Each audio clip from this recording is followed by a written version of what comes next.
আসসালামু আলাইকুম প্রিয় শিক্ষার্থী বন্ধুরা।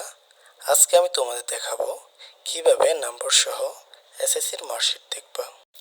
প্রথমে যে কোনো একটি ব্রাউজার ওপেন করবা, তারপর সার্চ বারে লিখবা এসএসসির মার্কশিট 2024 উইথ নাম্বার। এটি লিখে সার্চ দেওয়ার পর তোমরা কয়েকটি ওয়েবসাইট দেখতে পারবা। একটু নিচে স্ক্রল করলে দেখতে পারবা এসএসসি মার্কশিট 2024 উইথ নাম্বার, যেটা তোমরা দেখতে পাচ্ছ স্ক্রিনে।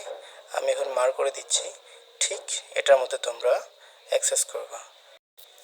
এই লিঙ্কটা আমি আমার ডেসক্রিপশন বক্সে দিয়ে দিব, চাইলে তোমরা সেখান থেকেও অ্যাক্সেস করতে পারবা।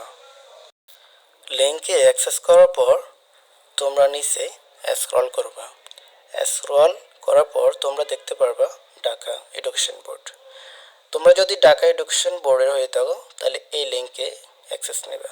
তোমরা যদি কুমিল্লা বোর্ডের হয়ে থাকো তাহলে এই লিঙ্কে তোমরা ক্লিক করবা। আর তোমরা যদি চিটাগাং বোর্ডের হয়ে থাকো তাহলে এই লিঙ্কে তোমরা ক্লিক করবা। তোমরা যদি দিনাজপুর এডুকেশন বোর্ডের হয়ে থাকো তাহলে এই লিঙ্কে অ্যাক্সেস করবা। আর তোমরা যদি বরিশাল বোর্ডের হয়ে থাকো তাহলে এই লিঙ্কে ক্লিক করবা। তোমরা যদি যশোর বোর্ডের হয়ে থাকো তাহলে এই লিঙ্কে ক্লিক করবা। আর যদি ময়মনসিংহ বোর্ডে হয়ে থাকো তাহলে এই লিঙ্কে ক্লিক করবা। চলো একটি রেজাল্ট দেখা যাক। সাপোজ ধর কুমিল্লা বোর্ড। তোমরা কেউ যদি কুমিল্লা বোর্ডে হয়ে থাকো তাহলে এই লিঙ্কে ক্লিক করে এখানে দেখতে পাবা এসএসসি রোল নং। তুমি তোমার এসএসসি রোল নম্বরটা দিয়ে দেবে আর এখানে রেজিস্ট্রেশন নাম্বারটা দিয়ে সাবমিট করে দিবে। সাবমিট করার সাথে সাথে তোমাদের সামনে সেই কাঙ্ক্ষিত রেজাল্টটি চলে আসবে।